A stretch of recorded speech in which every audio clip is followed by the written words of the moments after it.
Efetivamente, quando falamos de polinizadores, falamos de organismos que são capazes de mover os grãos de pólen de uma flor entre flores da mesma espécie e, com isso, efetuar a polinização. Nas nossas regiões mediterrâneas, os nossos polinizadores são fundamentalmente insetos. A palavra de cientista de hoje pertence a Sílvia Castro e ela vai estar aqui como porta-voz de uma grande equipa que está a trabalhar e vai trabalhar sobre o tema da conversa de hoje. Já lá vamos a essa equipa, que é de facto uma equipa internacional, uma equipa vasta. A Sílvia Castro é investigadora da Faculdade de Ciências e Tecnologia da Universidade de Coimbra e na altura em que estamos a gravar, estamos aqui alguns entre o outono e o inverno, mas vamos falar de primavera. Estou a fazer uma pequena brincadeira porque o projeto chama-se Spring Primavera e se calhar... Sílvia, antes de mais, bem-vinda a esta conversa. Não foi por acaso que este nome foi escolhido. Exatamente, remete-nos à época fundamental da atividade dos polinizadores, que é o assunto central deste projeto, efetivamente. Muito bem, vamos começar aqui até por centrarmos esta conversa e de algum modo apresentá-la nos vários temas que vamos aqui abordar. De que é que falamos aqui quando falamos de polinizadores? Porque há imensos polinizadores. Podemos de algum modo traçar-lhes aqui uma identificação comum? Sim, podemos. Efetivamente, quando falamos de polinizadores, falamos de organismos que são capazes de mover os grãos de pólen de uma flor entre flores da mesma espécie e, com isso, efetuar a polinização. Nas nossas regiões mediterrâneas, os nossos polinizadores são fundamentalmente insetos e incluem organismos desde as abelhas, as borboletas, as moscas das frutas e, as moscas das flores e, eventualmente, em menor escala, pois escaravelhos e outros grupos de insetos. A Sílvia fez essa pequena correção das moscas da fruta, que são consideradas uma praga, digamos assim, de vez em quando, mas também têm já agora, se surgiu essa curiosidade, também podem ser consideradas polinizadoras, de algum modo? Dentro do grande grupo das moscas, nós temos uma diversidade enorme de organismos com uma diversidade de modos de vida e ciclos de vida muito grande. Existe um grupo de organismos que são denominados cientificamente por sirfídeos e vulgarmente por moscas das flores, e não da fruta, sim. moscas das flores, que são organismos que durante o seu ciclo, durante a sua fase de adulto, alimentam-se de pólen e por alimentarem-se de pólen, efetivamente participam na polinização das plantas com flor. Na nota que eu tenho aqui à minha frente, que entretanto foi divulgada a propósito deste trabalho, refere-se aqui monitorização de abelhas selvagens. Há as abelhas domésticas, entre aspas. Aí estamos, que também têm função polinizadora de algum modo, mas são funções diferentes. A apicultura, por exemplo, precisa de polinização, contribui para a polinização, mas o trabalho e a ação na biodiversidade é diferente. Em relação às abelhas selvagens? Sim, basicamente a abelha do mel é mais uma espécie, a abelha do mel, porque é, por excelência, o organismo que é gerido da perspectiva da apicultura. Existem outros polinizadores, outros insetos que são geridos, por exemplo, os aviões, também já começam a ser vulgarmente utilizados para a polinização de culturas agrícolas, mas efetivamente a abelha do mel é a espécie, por excelência, gerida pelo ser humano. E a abelha do mel é gerida da perspectiva da apicultura, ou seja, da produção de mel e outros produtos, porque não produzem só mel, produzem uma grande diversidade de outros produtos também. Mas recentemente, com os problemas de polinização que temos vindo a sofrer em algumas culturas agrícolas, tem sido usada com uma outra função, que é a de polinizar maioritariamente culturas agrícolas, não é? Sim.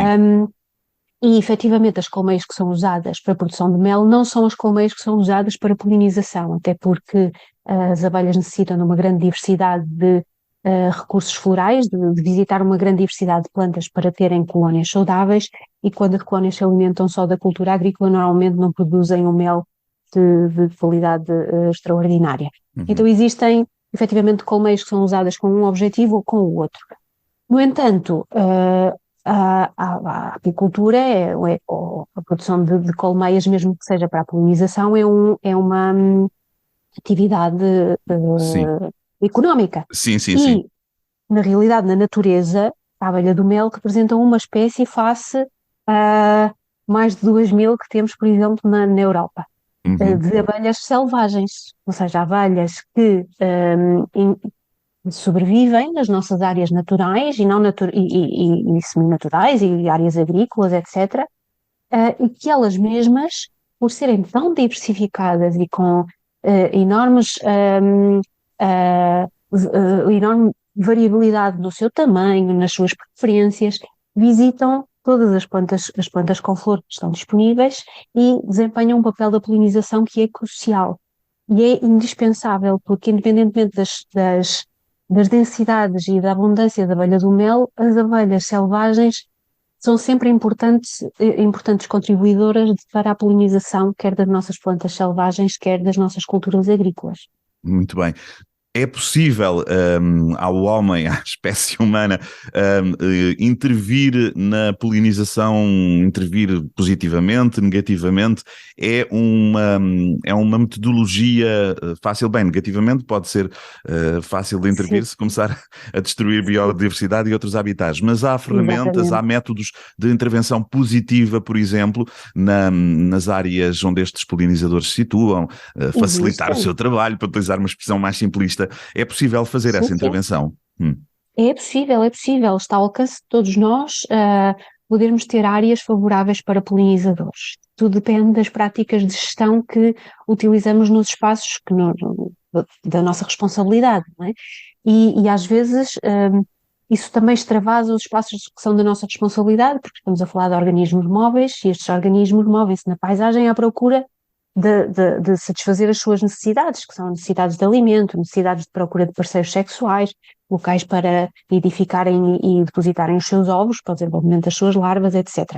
Todos nós podemos atuar positivamente nas áreas que são o nosso domínio, promovendo áreas favoráveis aos polinizadores, ou seja, habitat onde eles podem encontrar estes requisitos que necessitam para sobreviver e para cumprir o seu ciclo de vida, que é alimento, ou seja, Uhum. áreas com diversidade florística, idealmente áreas cuja diversidade florística seja da nossa própria flora, porque são os recursos que os nossos polinizadores estão habituados a alimentar-se e são plantas que estão adaptadas às nossas condições abióticas e por isso também bem adaptadas ao nosso sistema. Áreas em que tenham alguma acumulação de matéria orgânica, alguma acumulação de madeira, pequenos muros, algumas zonas de terra exposta, porque muitas das nossas abelhas selvagens, uma grande percentagem, faz os seus próprios ninhos no solo. Então todos nós podemos ter pequenas ações e contribuir para estes habitats que ajudam a manter as populações de polinizadores. Muito bem. Algumas dessas ações serão propostas, imagino eu, algumas delas poderão já estar a ser propostas, mas outras virão, propostas que virão quando começarem a sair resultados mais detalhados, mais consolidados deste projeto Spring. Um ano de amostragem feita em Portugal, em 6 locais, 5 no continente, um no arquipélago dos Açores. Este é um projeto europeu, já lhe vou perguntar, Sílvia Castro, como é que se olha para isto do ponto de vista europeu e não só país a país, mas pedia-lhe que nos dissesse o que é que andaram a fazer estes investigadores, estes voluntários também, não é? Ao Sim, longo deste ano, que agora resultou nesta recolha imensa de dados e que tem um grande trabalho pela frente. O que é que aconteceu neste último ano? então, o No grande último ano, já objetivo, agora, desculpe, aproveito para sim, perguntar, o último ano ou ainda não terminou este trabalho de campo? ainda Sim, não sim, estamos terminou, a falar de 2022. ainda está em curso. Sim, Sim, sim. sim, sim. Um, o projeto Spring surge de uma grande preocupação, a fazer primeiro, se calhar, um contexto ao projeto Spring e o seu grande Sim, objetivo, sim. que acho bastante importante, que é o projeto Spring surge de uma grande preocupação a nível europeu para monitorizarmos aquilo que são as nossas comunidades de polinizadores, porque necessitamos de perceber como é que as nossas comunidades estão a evoluir no tempo para poder tomar ações concretas e bem desenhadas para o promover. Então, a nível europeu, preparou-se aquilo que é um, esquema de monitorização dos polinizadores, num esquema simples. Pode ser muito complexo, mas Uhum. há uma primeira proposta de um esquema de base para monitorização. Isso vai permitir a todos os Estados-membros utilizarem uma metodologia comparável, uma mesma metodologia, para quantificar os seus polinizadores, a sua diversidade, a sua abundância. Isto vai nos permitir, ao longo do tempo, perceber e comparar com os outros países membros da União Europeia como é que as comunidades estão a evoluir nos diferentes países. E o projeto Spring surge precisamente como um projeto piloto para testar a metodologia proposta. Ou seja, Sim, em sim. que todos os países europeus se juntam e testam a metodologia proposta de uma forma simples, correndo a redes de voluntários para levar a cabo esta monitorização em larga escala. Outro objetivo do projeto Spring é a capacitação, ou seja, nós hoje em dia enfrentamos um grande déficit de entomólogos, ou seja, de investigadores capazes de identificar os insetos polinizadores da nossa entomofauna. E então necessitamos de formar novos entomólogos e promover o conhecimento a este nível. O próprio projeto promove cursos de formação, desde formação mais básica, para o nível mais, para pessoas que estão a iniciar, até a formação muito avançada para especialistas, em que se ensina mesmo a chegar ao nível de espécie que é extremamente difícil em determinados grupos. O projeto Spring surge efetivamente de um contacto por parte do coordenador espanhol da região atlântico-mediterrânica, o Jordi Bosch, da Catalunha, que está a gerir a equipa de 3 países, França, Espanha e Portugal. Então contactou-nos no sentido de agilizarmos uma equipa que pudesse fazer a monitorização em Portugal. Aí, através também da vantagem que temos da criação de uma rede colaborativa a nível nacional, conseguimos sinalizar rapidamente um conjunto de investigadores e colaboradores para participarem na ação, incluindo várias tipologias de instituição. Isso é outra faceta muito, muito interessante do projeto, é que era importante incluir desde cidadãos, por exemplo, ligados a áreas protegidas, ligados a municípios, e também envolver a comunidade científica, porque poderia, nesta primeira fase, depois ajudar a alavancar o programa de monitorização. E então juntamos-nos com o ICNF, com o CIBio, com o TAGIS, que é uma ONG, com o Centro de Ecologia, Evolução e Alterações Ambientais da Universidade de Lisboa, com o município de Oeiras e com a Universidade dos Açores, e identificámos estes 6 locais onde, uma vez por mês, aplicamos uma metodologia, todos a mesma metodologia, ou seja, montamos armadilhas em 10 pontos por local e fazemos o que nós chamamos de transetos, que são percursos lineares pré-definidos, onde observamos a atividade das borboletas, das moscas das flores e das abelhas, registando o número de espécies que encontramos e a sua abundância. Com isto, iniciamos em maio, a monitorização vai ser feita durante um ano completo, iniciou em maio e termina no próximo ano. No próximo ano, sim, sem interrupção. Exatamente. Não há aqui a pausa de inverno, embora Fazemos uma pausa no inverno, sim, fazemos uma pausa no inverno. Os polinizadores também fazem, em parte, uma pausa.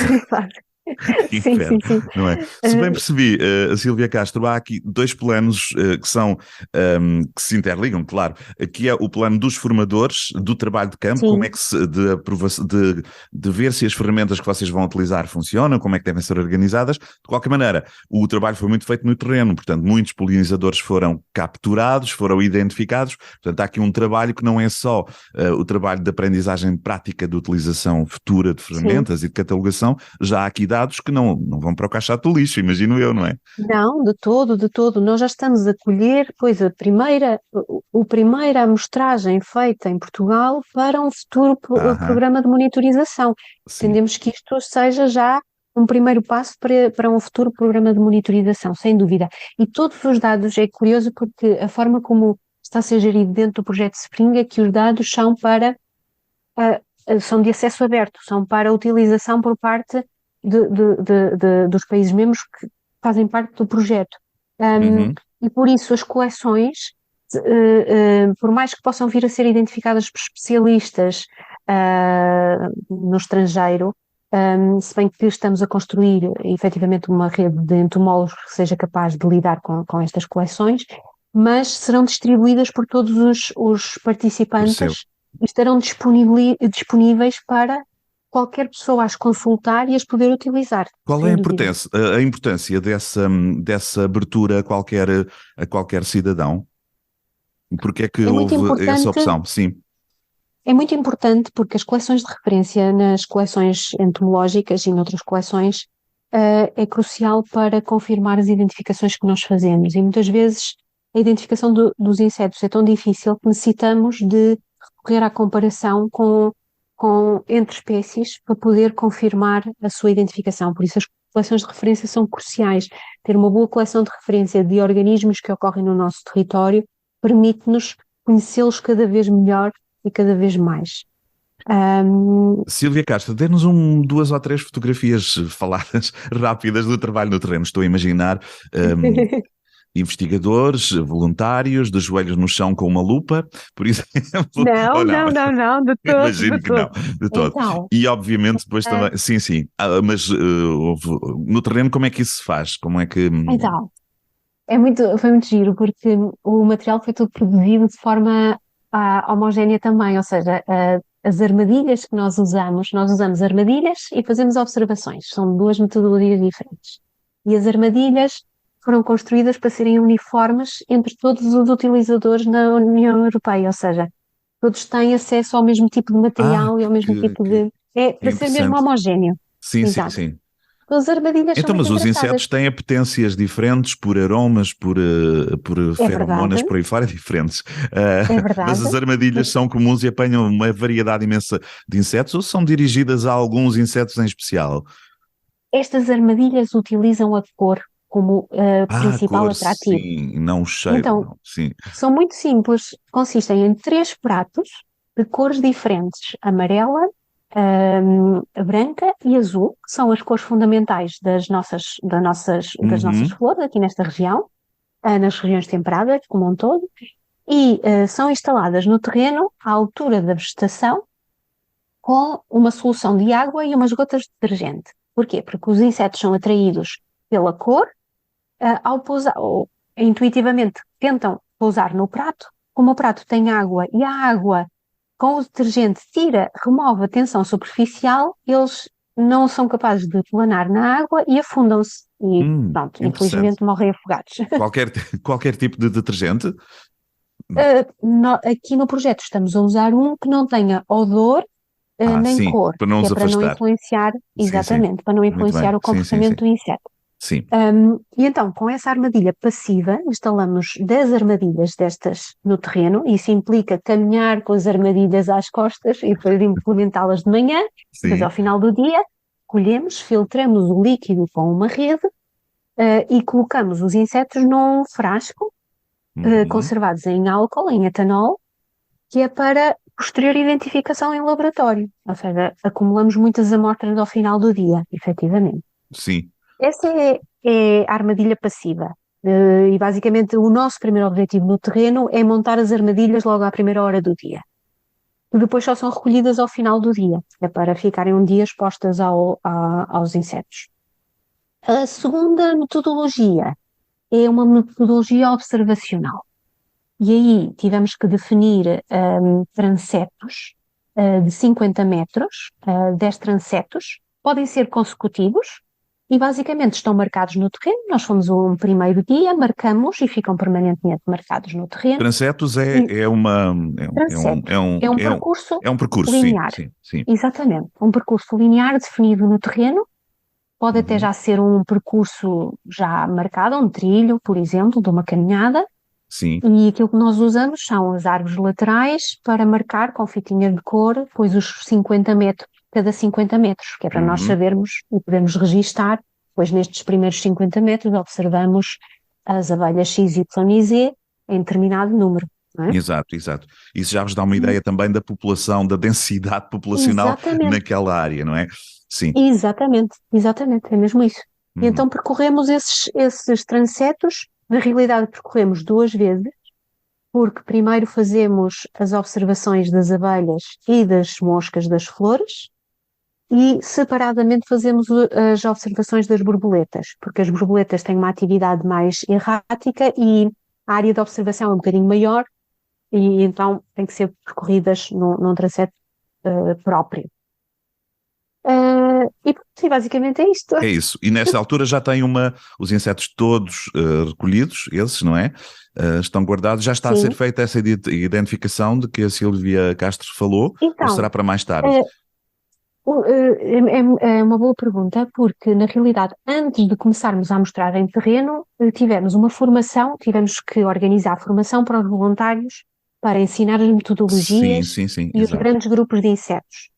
E neste preciso momento está a decorrer formação para investigadores que vão fazer o processamento das amostras. Ou seja, Exato. eh, Sim, sim. houve um curso há uma semana e meia e haverá um outro curso para um segundo conjunto de pessoas no próximo fim de semana, inicia dia 25 até dia 27, um, uma vez mais para, colhidas as amostras, o que é que fazemos com elas? E então é todo o processamento da amostra, desde que sai do álcool até que é montada em coleção e depois os primeiros passos para a identificação e colocação nos grandes grupos de insetos. Mas uma primeira escolha foi feita logo na recolha das amostras, no terreno, nos pratinhos com detergente, ou não? Porque imagino que aparecem lá Sim, muito mais insetos do que aqueles que vos interessam e que serão polinizadores. é verdade, é verdade. As armadilhas coloridas que recolhem um número maior do que aqueles que são os organismos polinizadores, mas nós em terreno não fazemos a separação. É tudo colhido numa mesma Sim, amostra. sim, sim. Essa Até porque separação é só haveria o feita em risco de laboratório. repente as condições De não seriam as perder, ideais de observação, sim, de perder alguma exatamente, coisa, algum inseto que depois que exatamente, seria importante. Silvia exatamente. Então Castro, sim, sim. E como eu esta disse, este primeira, é um plano europeu, não é? sim. Qual é o interesse e o que é que isto vai permitir? Porque estamos a falar de países com biodiversidade diferente, com zonas geológicas, habitats diferentes, mas é possível olhar aqui desta forma mais, ou a expectativa é olhar para a Europa de uma forma mais global e isto fazer sentido como um todo? Sim, completamente. Ou seja, a Europa tem como missão, ou está a trabalhar no sentido de ter como missão a proteção da biodiversidade, e em que um dos grupos funcionais e biodiversos mais importantes são os polinizadores, e por isso quer vincular e, de certa forma, tornar uma obrigatoriedade que os seus Estados-membros tenham um papel ativo na conservação dessa biodiversidade. O problema é que só conservamos aquilo que conhecemos e por isso é necessário, e só sabemos o que está a acontecer às nossas comunidades se as monitorizarmos, por isso é necessário que o reforço seja global.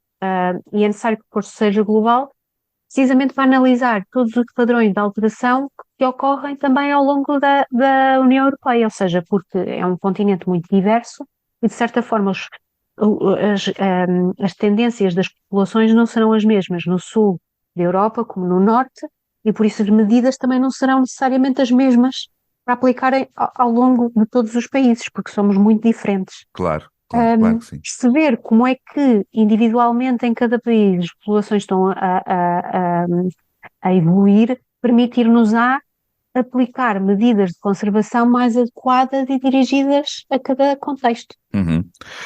Já dissemos aqui que em Portugal o trabalho está a ser feito em 6 locais, 5 no continente, um no arquipélago dos Açores. O projeto aqui, como a Silvia Castro já explicou, está no seu primeiro momento, que é afinar estas metodologias de monitorização, de identificação. Obviamente estes 6 locais, 5 no continente, um no arquipélago dos Açores, são uma amostra muito reduzida daquilo que vocês querem fazer, não é? É verdade, é Porque verdade. fica a Madeira ali também, obviamente, para uma Sim, abordagem futura que terá de certeza muito para mostrar sobre sem polinização e dúvida. muitos outros locais no continente, claro, não é? Sem dúvida, sem dúvida. O nosso país é relativamente pequeno, mas é muito diverso, ou seja, temos áreas e habitats estão completamente negligenciados nestes pontos da amostragem. Na Uhum. realidade, o projeto Spring comprometeu-se a testar a metodologia apenas em 10% dos pontos recomendados por país.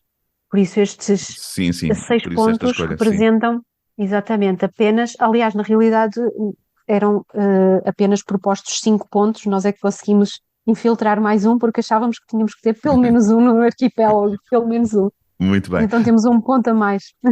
Temos a liderança então desta equipa internacional através do centro, há uma tradução correta para isto, do Centro de Investigação Ambiental, o Helmholtz, Sim, não que é há, importante. Sim, exato, mas é um centro alemão. sim. Depois temos o Centro de Ecologia Funcional na Faculdade de Ciências e Tecnologia da Universidade de Coimbra.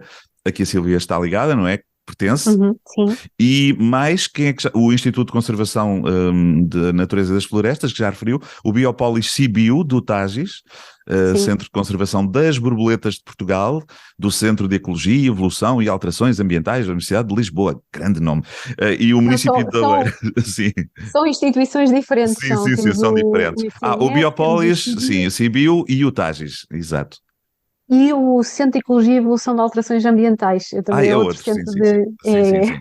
O município de Oeiras e a Universidade dos Oeiras, Açores. exatamente, Sim. Como é que exatamente. entrou aqui? Já agora curiosidade, o município de Oeiras entra aqui com que participação? É, é curioso porque queríamos ter efetivamente a participação do município. Achávamos que era importante Sim. ter um voluntário que estivesse fora do seio da academia e porque se pensarmos que um esquema de monitorização futuro passará pela implementação deste tipo de monitorização em vários locais do país, pois vamos necessitar de parceiros Percebo isso. para além da Exato. academia. E aí os E municípios serão, sim, são as organizações interessantes para criar essa rede, não é? De municípios. sim, e existia já uma ponte com o município de Oeiras através de outros projetos relacionados com os polinizadores e por isso foi algo natural, Sim. foi natural. Claro, percebo isso. Onde é que é possível complementar esta conversa? Na internet, o que é que já existe? Vai existir um portal, vai existir uma base de dados muito maior, já percebi isso, mas neste momento, o que é que podemos visitar? O que é que a Sílvia Castro recomenda como visita que podemos fazer desde já na internet? Neste momento, o projeto Spring tem a sua própria página, se bem que a disponibilização de informação ainda é escassa. A equipa tem estado muito focada na operacionalização de toda a metodologia.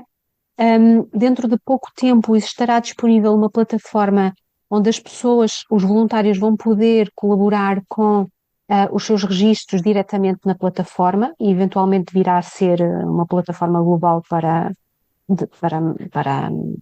a monitorização a longo prazo. Ainda não existem muitos recursos. Nós vamos divulgando todas as atividades através da rede Polinet, ou seja, Da a rede nacional, sim.